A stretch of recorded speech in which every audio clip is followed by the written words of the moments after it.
tout le monde, c'est Sergent Mickaël, j'espère que vous allez toutes et tous bien. Alors aujourd'hui, nouvel épisode Parlons Gaming, donc cette série où à chaque numéro, je vous présente un jeu que j'ai apprécié et auquel j'ai joué, et parfois auquel je joue toujours, mais bon, voilà, aujourd'hui c'est un jeu auquel j'ai joué il y a quelques années tout simplement. Pour cette vidéo je vais faire comme pour la précédente, c'est-à-dire que je vais vous lister tous les points positifs et tous les points négatifs, puis je ferai une petite conclusion rapide.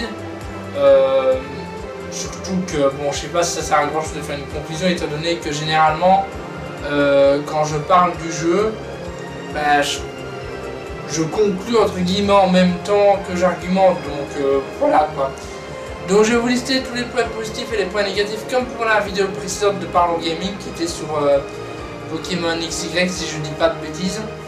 Et du coup aujourd'hui on va encore parler d'un jeu Pokémon, mais on ne va pas prendre un jeu de la saga principale, on va prendre le spin-off, c'est-à-dire un jeu qui ne fait pas partie du coup des jeux de base quoi, comme les versions Emerald, etc. Donc aujourd'hui on va parler de Pokémon Donjon Mystère, les portes de l'infini. Alors Donjon Mystère, les portes de l'infini est un jeu plutôt sympathique. C'est un jeu sorti initialement sur la 3DS, console qui nous a proposé ce jeu là, et une multitude d'autres jeux qui sont vraiment très intéressants. Les jeux de la 3DS fusent littéralement.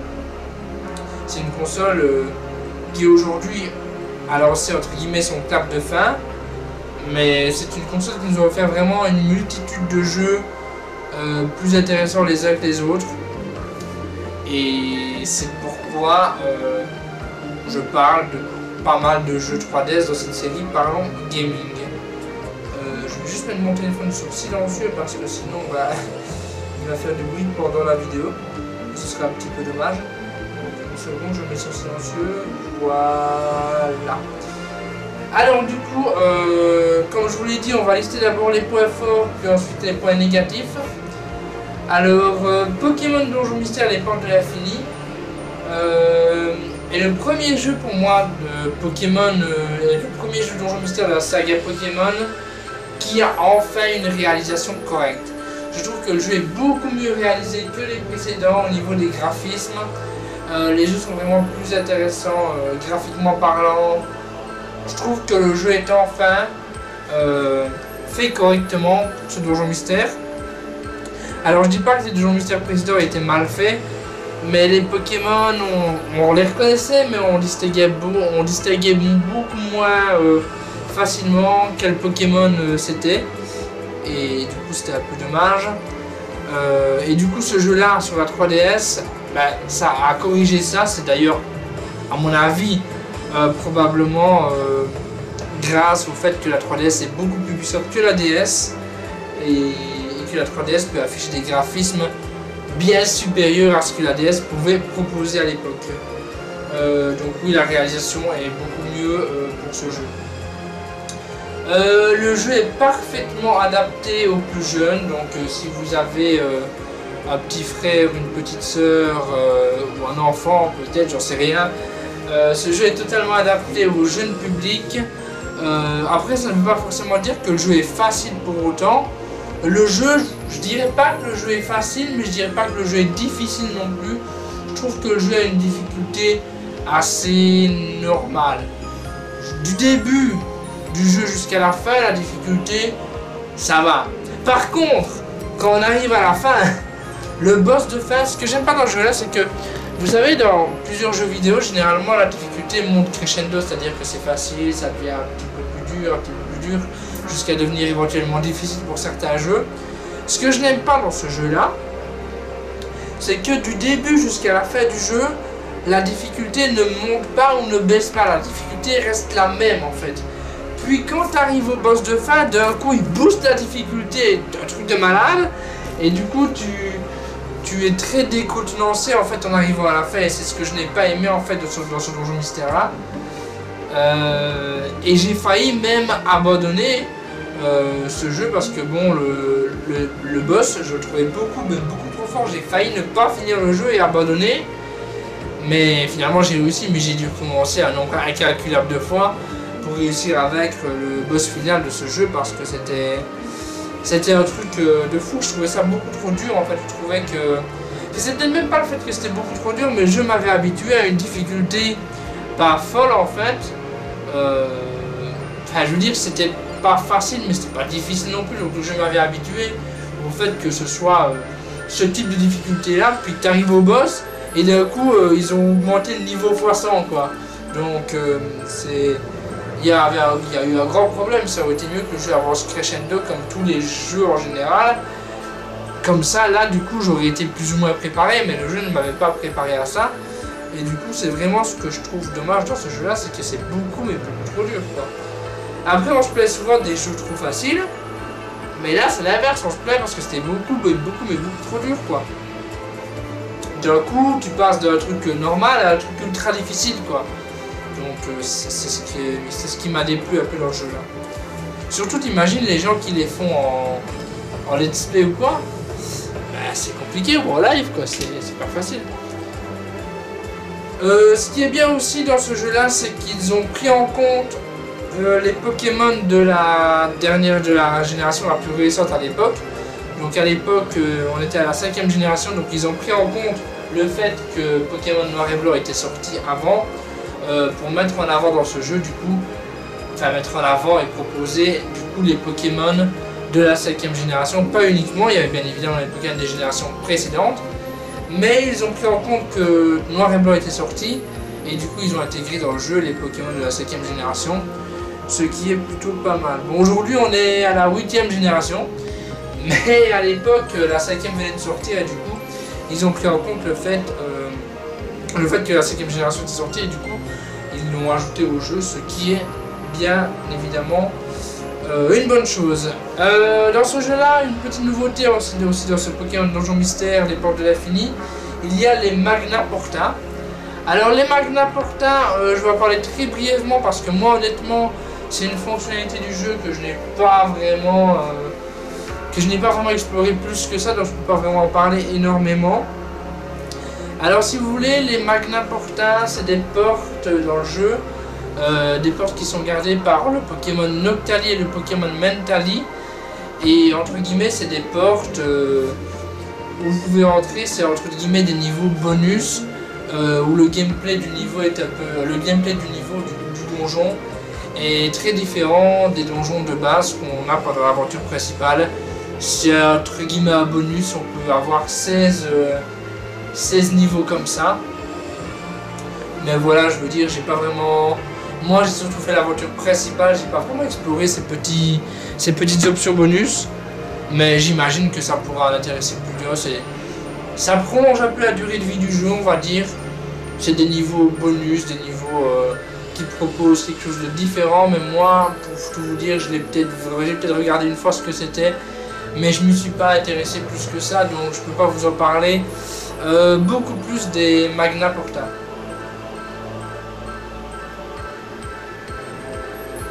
Les Portes de l'Infini, donc Magna Porta. Voilà. C'est la grosse nouveauté de ce donjon mystère au niveau gameplay. Sinon, du coup, on parlait de la durée de vie, on parlait de ce mode qui prolonge la durée de vie. Mais même sans ce mode, la durée de vie du jeu est quand même assez conséquente. Comme les donjons mystères précédents, la durée de... Enfin, peut-être pas le tout premier donjon mystère, parce que le premier donjon mystère, équipe de secours rouge-bleu, je trouve le jeu vraiment rapide à faire. Enfin, rapide. Si tu prends que l'aventure principale, le jeu est rapide à faire, mais après tu as plein de quêtes annexes. Mais oui, au niveau de ce jeu-là, bien évidemment, tu as l'aventure principale et tu as des quêtes annexes aussi, que tu es libre de faire ou non. Et la durée de vie est quand même assez conséquente, la durée de vie est correcte pour ce jeu, je trouve. C'est un jeu que... Je ne vais pas vous dire en combien d'heures il se fait, parce que ça fait quand même un certain temps que je l'ai fini, moi. Mais oui, c'est un jeu qui vous occupe quand même un certain temps, ça c'est sûr. Alors on va passer au point faible maintenant, les points négatifs de ce jeu. Pour moi, hein, c'est moi qui... Parce qu'il y a des fois, il y a des trucs positifs qui pourraient être négatifs pour quelqu'un et à l'inverse, des trucs négatifs que certaines personnes vont peut-être trouver positifs. Mais bon, c'est ma vidéo, donc voilà. Ce qui est embêtant dans ce jeu, c'est que les donjons, bien évidemment les donjons sont différents. Mais au final, ils se ressemblent quand même, quoi. Même s'ils sont un peu différents chacun, au final, il y a quand même pas mal de similitudes entre les donjons. Et du coup, quand tu joues à Donjon Mystère, il y a une certaine routine qui s'installe. C'est tout le temps la même chose, c'est toujours un donjon qu'il faut explorer. Faut monter ou descendre des étages pour arriver à la fin du donjon, secourir un Pokémon. C'est toujours plus ou moins la même chose, donc faire continuellement des donjons dans ce jeu-là, certains vont trouver ça vite lassant parce que c'est toujours la même chose. C'est pour ça que moi, quand je joue à Donjon Mystère, j'y jouais 1 heure ou 2, mais pas beaucoup plus parce qu'après ça devenait plus lassant parce que c'est toujours plus ou moins la même chose dans les Donjons Mystères. Ce qui est aussi embêtant dans ce jeu, c'est qu'au niveau du gameplay de l'aventure principale, les gameplays dans les donjons, il est beaucoup trop simple. J'ai dit que le jeu avait une difficulté plus ou moins constante. Mais bon, la façon dont on affronte les Pokémon, c'est beaucoup trop simple en fait. C'est beaucoup... Voilà, t'as des attaques, tu lances des attaques sur les Pokémon et voilà quoi. T'as pas de nouveauté, tu peux pas... comme dans Méga Donjon Mystère, tu ne peux pas, par exemple, attaquer à 3 en même temps. Enfin, je veux dire, voilà, tu avances dans le donjon, tu affrontes des Pokémon et tu arrives à la fin. C'est assez simple. Malheureusement, c'est un peu trop simple, quoi. Si tu sortirais un jeu comme ça aujourd'hui, ça ne marcherait pas. C'est beaucoup trop simple. Il n'y a pas assez de stratégie et de tactique à adopter. Certes, tu as un Pokémon insecte en face de toi, vaut mieux utiliser un Pokémon de feu si tu en as pris avec toi. Dans le donjon, mais sinon à part ça, voilà, il n'y a pas énormément de stratégie dans ce jeu là, c'est assez simple de finir Pokémon Donjon Mystère, il n'y a pas un énorme challenge quoi. Enfin, il est facile à finir, non, il est facile à faire, à finir c'est encore autre chose parce que boss de fin quoi. Mais voilà. Ce qui est aussi embêtant dans ce jeu, c'est que le contrôle de l'équipe. Généralement, quand tu pars en exploration, tu pars en équipe avec 2 ou 3 Pokémon ou plus. Et là, le contrôle de l'équipe, le contrôle il est archaïque, c'est pas possible. Tu as beaucoup de mal de contrôler les autres membres de l'équipe. Tu leur demandes de suivre le suiveur, ils le suivent à moitié. Non, franchement, l'équipe, il n'y a vraiment aucun contrôle sur les membres de l'équipe, ce qui a été corrigé pour Méga Donjon Mystère, mais dans ce jeu-là, les portes de l'infini. C'est très dur de contrôler les membres de l'équipe. Ton personnage, donc le personnage qui est meneur, oui, forcément tu arrives à le contrôler. Mais pour contrôler les autres, Mazette, que c'est chiant. Mais que c'est chiant. Un autre point négatif aussi dans ce jeu-là, c'est que il faut se calmer avec les dialogues. Il y a beaucoup trop de dialogues. Et comme dans les jeux Pokémon, généralement c'est des dialogues qu'il faut lire. Il n'y a pas de voix off, il n'y a pas de voix d'adaptation française, il n'y a pas de voix de manière vocale, c'est que du texte, et il y a beaucoup trop de blabla, il y a beaucoup trop de dialogue entre les personnages, il y a beaucoup trop de dialogue pour t'expliquer des trucs, pour te montrer des trucs, te dire ça, il y a beaucoup trop de texte. Il faut que le texte soit beaucoup plus light. Il y a beaucoup trop de blabla et dans tous les donjons mystères c'est comme ça, il y a trop de blabla, il y a trop de texte, il y a trop de discussions, il y a trop... La personne qui écrit le script, qui écrit les dialogues, il faut qu'elle se calme. Il faut qu'elle se calme, surtout pour un donjon mystère, il n'y a pas besoin d'avoir autant de dialogues. Surtout que le jeu, la trame scénaristique est assez simple, enfin elle est assez simple. Il y a une histoire, mais je veux dire, c'est pas non plus une histoire méga complexe de la mort qui tue, mais il y a quand même un scénario, mais bon... Il n'y a pas besoin d'autant de dialogue parce qu'il y a des fois des dialogues qui sont là dans le jeu et qui servent à que dalle, honnêtement. On n'a pas besoin de tout expliquer de A à Z, le jeu n'est pas non plus... Voilà. Bref, ce jeu... Excusez-moi. Je disais, ce jeu est beaucoup trop blablatif, il y a trop de texte. Un point négatif aussi que je trouve dans le jeu, c'est que le jeu te rappelle trop souvent, en te mettant une petite phrase, vous avez beaucoup joué aujourd'hui, reposez-vous avant de continuer. Chaque fois que tu as fini un donjon, le jeu te dit vous avez beaucoup joué, reposez-vous. Alors, je sais que certains vont me dire oui, généralement quand tu joues à un jeu vidéo, c'est bien de jouer 1 heure puis prendre une pause de 10-15 minutes. Mais honnêtement, qui fait ça? Personne, je pense. Ou les enfants peut-être. Mais bon, voilà. Le jeu te propose souvent de faire une pause alors que, ok, quand tu as fait un donjon qui dure 2-3 heures, bon, j'abuse peut-être en disant 2-3 heures, mais disons que tu as fait un long donjon et qui t'a pris, allez, 1h30, 2 heures peut-être.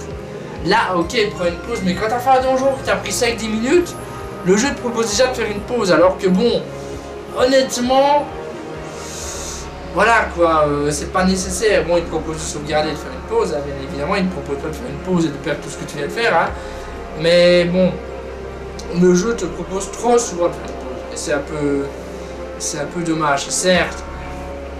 Voilà, quoi, ça permet de reposer tes yeux, etc. Mais voilà, le jeu te propose trop souvent de faire une pause. Il devrait adapter ce fait-là. Enfin, en gros, il devrait te proposer de faire une pause quand tu as joué un certain temps et pas à chaque fin de donjon, quoi. Parce que tu as des donjons qui mettent pas beaucoup de temps et tu as d'autres qui mettent beaucoup plus de temps. Alors, donc voilà, c'était pour les points négatifs. Donc maintenant, on va conclure. Alors, ce premier jeu Donjon Mystère sur la 3DS, je trouve que c'est un épisode quand même assez attachant. C'est un épisode assez similaire au précédent, bien évidemment. Ça simplifie encore le fait de Donjon Mystère. Je veux dire, pas que le jeu soit simple, mais au niveau du jeu, c'est assez simple et assez pauvre. Hein. Mais c'est pas pour ça que le jeu est facile, mais c'est au niveau de la forme qui est assez simple, je trouve. Comparé au précédent volet, les précédents volets étaient simples, mais celui-là, ben voilà, je veux dire, il n'apporte rien de réellement nouveau. Ce qui, du coup, séduit beaucoup moins le public, parce que quand on resserre la même soupe 6 fois d'affilée à une personne, elle va être saoulée. Et du coup, c'est ça qui a un peu fait en sorte que ce donjon mystère marche un peu moins que les précédents, parce que forcément, quand on resserre pour la 40e fois la même chose, bah t'es saoulé. Après, le jeu est quand même bien réalisé. Le contenu, il y a quand même pas mal de contenu, c'est assez solide. Le jeu est pas mal coloré. Mais bon, comme je l'ai dit, ça reste un jeu très répétitif. Car comme je l'ai dit, bah, tu fais des donjons continuellement, des donjons. C'est assez répétitif. Le jeu, il est bien le jeu n'est pas répétitif si tu explores un petit peu les Magna Porta. Ça permet un gameplay différent pour rendre le jeu moins répétitif. Mais si tu te contentes juste de faire le jeu de A à Z, sans regarder un petit peu les options à gauche à droite, bah ça va être répétitif. C'est peut-être pour ça qu'ils ont ajouté les Magna Porta, histoire de diversifier un petit peu le jeu. Mais bon, ils auraient dû les proposer dans l'aventure principale et pas les mettre juste en termes d'options bonus, quoi. Donc voilà, il y a des gens qui ont acheté le jeu juste pour se concentrer sur les Magna Porta, et à côté de l'histoire principale ils l'ont fait, mais parce qu'il fallait la faire, quoi. Après, les inconditionnels, les fans de Pokémon bien évidemment joueront et ont acheté le jeu, ou l'achèteront s'ils sont plus jeunes et qui connaissent pas forcément Pokémon depuis longtemps. C'est un jeu que les fans joueront, ça c'est sûr, donc je dois y jouer forcément. Mais je veux dire, c'est pas forcément un jeu que monsieur, madame, tout le monde qui veut jouer à Pokémon comme ça prendrait. C'est vraiment un jeu que les fans aiment forcément parce que c'est un jeu Pokémon. Mais bon, moi comme je fais des vidéos pour vous en parler, il faut bien évidemment que je trouve des points positifs et des points négatifs à vous dire. Sinon ce serait ouais c'est magnifique, le jeu est merveilleux. Bien évidemment dans les épisodes précédents quand je vous parle de la jouabilité, de la durée de vie et tout ça, je donne du positif et du négatif dans chaque, hein. J'essaie de nuancer un petit peu. Je ne sais pas si la prochaine vidéo je ferai encore comme pour celle-ci, les points positifs, les points négatifs et la conclusion, ou si je ferai plus par thème, c'est-à-dire jouabilité, durée de vie, mode sonore, etc. On verra. En tout cas, quoi qu'il en soit, ben, c'est la fin du coup de cette vidéo sur Pokémon Donjon Mystère des Portes de l'Infini. En fait, cette série, en fait, Parlons Gaming, les épisodes n'ont pas forcément une durée de base, c'est-à-dire que je parle du jeu et quand j'ai plus grand chose à dire sur le jeu, j'arrête la vidéo. C'est-à-dire que je pourrais dire, ouais, chaque vidéo dure 10 minutes, 15 minutes, 20 minutes, une demi-heure, mais t'as des jeux où il y a beaucoup de choses à dire et t'as des jeux où il y a beaucoup moins de choses à dire. Bref, je dis ça sans savoir combien de temps la vidéo a duré car je n'ai pas ma montre. J'ai mon téléphone qui affiche l'heure, hein, mais j'ai pas ma montre parce que bah, la pile est morte, donc il faut que je change la pile. Tout simplement. Bref, ça on s'en fout un peu. Quoi qu'il en soit, merci à tous ceux qui ont regardé la vidéo jusqu'au bout. N'hésite pas à t'abonner si ce n'est pas déjà fait. N'hésite pas à commenter la vidéo, n'hésite pas à la partager. N'hésite pas à lâcher un pouce bleu. D'ailleurs, tu ne peux plus rien faire d'autre que lâcher un pouce bleu parce que les pouces rouges n'existent plus. D'ailleurs, dans le prochain podcast, j'en parle un petit peu à la fin du fait que le pouce bleu n'existe, enfin que le pouce rouge n'existe plus. Mais dans le fond, tu ne fais rien sauf que tu mets un pouce bleu. Voilà.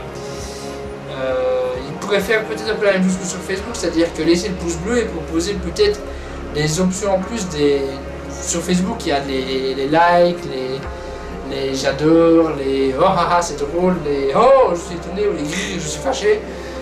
Et bien sur YouTube, c'est vrai qu'ils proposent ça aussi, du coup, vu qu'ils ont enlevé le pouce rouge. Parce que bon, ce qui était bien avec le pouce bleu et le pouce rouge, c'est que ça permettait au youtubeur de voir que sa vidéo avait été appréciée. S'il y avait plus de pouces rouges que de pouces bleus, la vidéo n'avait pas forcément été appréciée.